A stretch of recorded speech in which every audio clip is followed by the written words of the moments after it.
اس کے علاوہ منشی پریم چند کا پہلا ناول اسرار معابد بنارس کے ایک اخبار سے قسطوار 2 سال تک شائع ہوا۔ ان کا دوسرا ناول ہم خرما وہم ثواب بھی ایک اخبار سے قسطوار شائع ہوتا تھا۔ اس طرح ہم دیکھتے ہیں کہ منشی پریم چند کے اہم ناول، سب سے پہلا جو ان کا ناول تھا وہ اسرار معابد، دوسرا ان کا ناول ہم خرما وہم ثواب، اس کے علاوہ جلوہ اشعار، بازار حسن، چوگان ہستی، نرملا، پردہ مزاج، بیوہ، میدان حمل اور گودان۔ گودان منشی پریم چند کا سب سے آخری ناول تھا اور بہت ہی مشہور و معروف ہوا۔ اس کے بارے میں کہا جاتا ہے کہ اس میں ایک طرف دیہات کی سچائی تھی تو دوسری طرف شہر کی ہنگامہ پن موجود تھا۔ ان کا مشہور ناول کہا جاتا ہے۔ منشی پریم چند کے تعارف میں ہم نے دیکھا کہ ان کی پوری زندگی تنگ دستی میں گزری، والد کے انتقال، والدہ کے انتقال، پہلی بیوی کے انتقال سے درد و غم کے ساتھ ان کی زندگی گزرتی رہی۔ افسانوی ادب میں انہوں نے کم عمری میں ہی دلچسپی لے لی تھی اور افسانے لکھنے شروع کر دیے تھے۔ فلمی دنیا میں بھی انہوں نے قسمت آزمائی کی، لیکن وہاں زیادہ توجہ نہیں ملنے کی وجہ سے واپس بنارس آ گئے اور وہاں کہانیاں لکھنا انہوں نے شروع کی۔ اس طرح منشی پریم چند نے افسانے اور ناول لکھ کر اردو ادب میں ایک لاجواب شہرت حاصل کی۔ 1935 میں ترقی پسند تحریک سے جڑ گئے۔ 1936 میں ترقی پسند تحریک کے پہلے جلسے میں صدارت کرتے ہوئے انہوں نے کہا تھا کہ ہمیں حسن کا معیار بدلنا ہوگا، یعنی ہمیں ایسے کہانیاں افسانے لکھنے ہوں گے جو حقیقی زندگی کی ترجمانی کرتے ہو، خیالی تفکرات نہیں ہو بلکہ حقیقی زندگی کی ترجمان ہو۔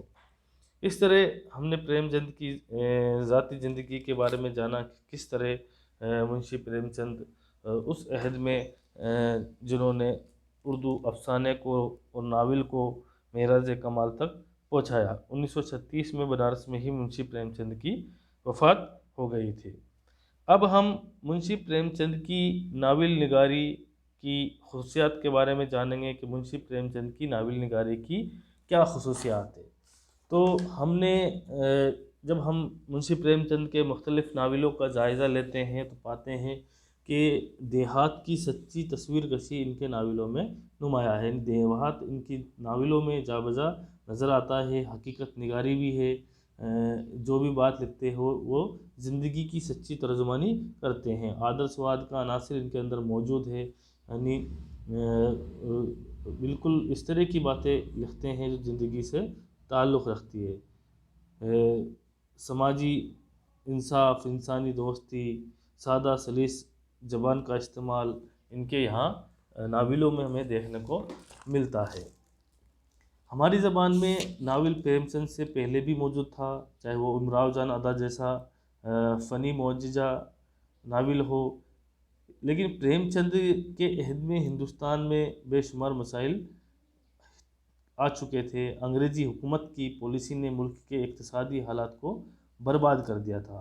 انگریزوں کی ساری توجہ ملک کی دولت لوٹ کر اپنے وطن میں لے جانے کی رہی تھی۔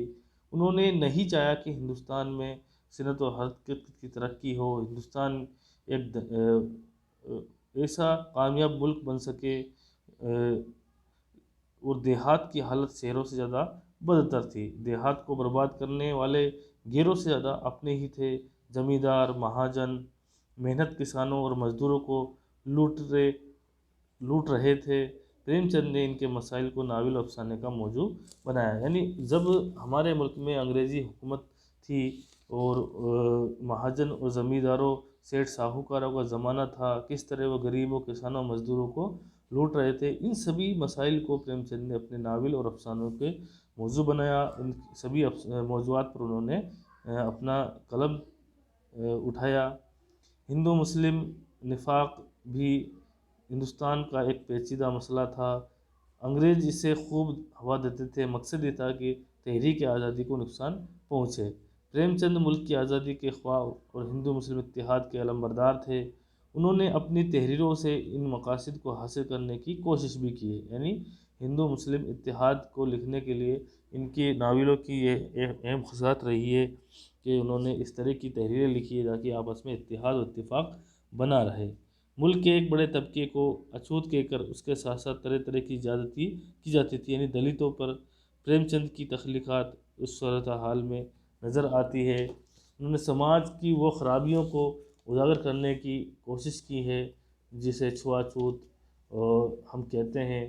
اس کے علاوہ جس طبقے کی جو عیب تھے سماج کے اندر، ان عیبوں کو بھی اجاگر کرنے کی انہوں نے کوشش کی ہے۔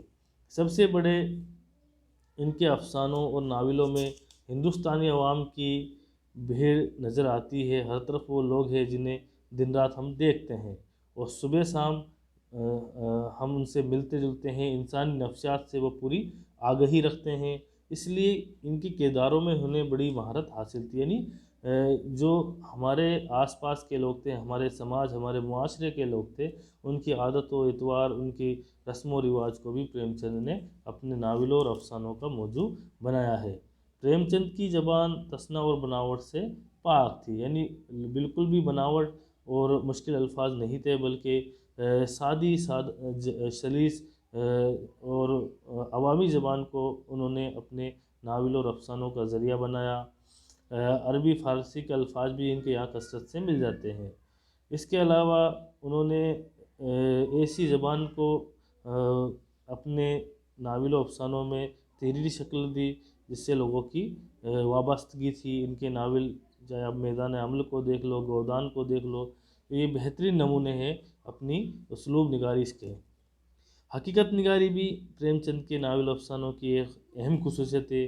وہ زندگی کو، سچائی کو واضح اور مؤثر زبان میں پیش کرنے کی پوری صلاحیت رکھتے ہیں، یعنی زندگی کی جو حقیقت ہے، سچائی ہے، وہ بہت ہی متاثر رکھنے والی زبان سے انہوں نے پیش کی ہے۔ موضوع کے اعتبار سے اگر ہم منشی پریم چند کے ناولوں کو دیکھتے ہیں تو انہوں نے سارے ایک ناول کی جتنے بھی اچھے ناول کی کسوٹی پہ جو چیزیں چاہیے وہ سب وہ کھرے اترتے ہیں، چاہے وہ پلاٹ ہو، کردار نگاری ہو، مکالمہ ہو، منظر کشی ہو، نقطہ نظر، ہر اعتبار سے ان کے ناول مکمل نظر آتے ہیں۔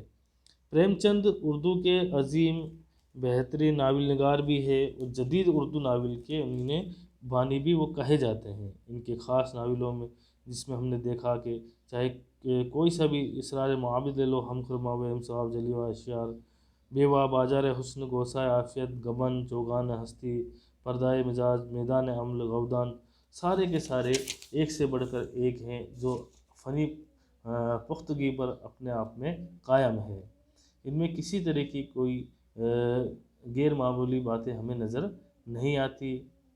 منشی پریم چند کے جو سب سے اہم ناول مانا گیا ہے گودان، یہ ان کا آخری بھی ناول ہے جو فنی تکمیل کا بہترین نمونہ بھی ہے۔ ناول ایک غریب کسان کی اس خواہش کے ارد گرد گھومتا ہے کہ اس کے دروازے پر ایک گائے بند ہو۔ خواہش بس ذرا سی یہ رہی کہ گائے اس کے گھر کے آنگن میں بن جائے، پھر ساری زندگی اس مایوسی اور ناکامیوں کا سامنا کرنا پڑتا ہے۔ ہوری، گوبر، دھنیا ناول کے اہم کردار ہے۔ وہ ایک تاریخی اور ایک لازوال شہرت کا اس دور میں پائی ایک ایسا بہترین ناول ہے۔ تو اس طرح ہم کہہ سکتے ہیں کہ منشی پریم چند کے ناول اردو ادب کے لیے ایک بہترین سرمایہ ہے، ایک اعلیٰ سرمایہ ہے، جنہوں نے اردو ادب کو فروغ دینے میں، اردو ادب کو اونچائیوں تک پہنچانے میں اپنا اہم رول ادا کیا ہے۔ اس طرح ہم نے آج کے اس ویڈیو میں منشی پریم چند کے تعارف، ان کی حالات زندگی اور ان کی ناول نگاری کی خصوصیات کے بارے میں ہم نے جانا، چاہے وہ دیہات کی سچی تصویر کشی ہو، حقیقت نگاری ہو، آدرش واد ہو، سماجی انکشاف ہو، سب کے سب ہم ان کے ناولوں میں دیکھنے کو ملتی ہے۔ شکریہ ناظرین۔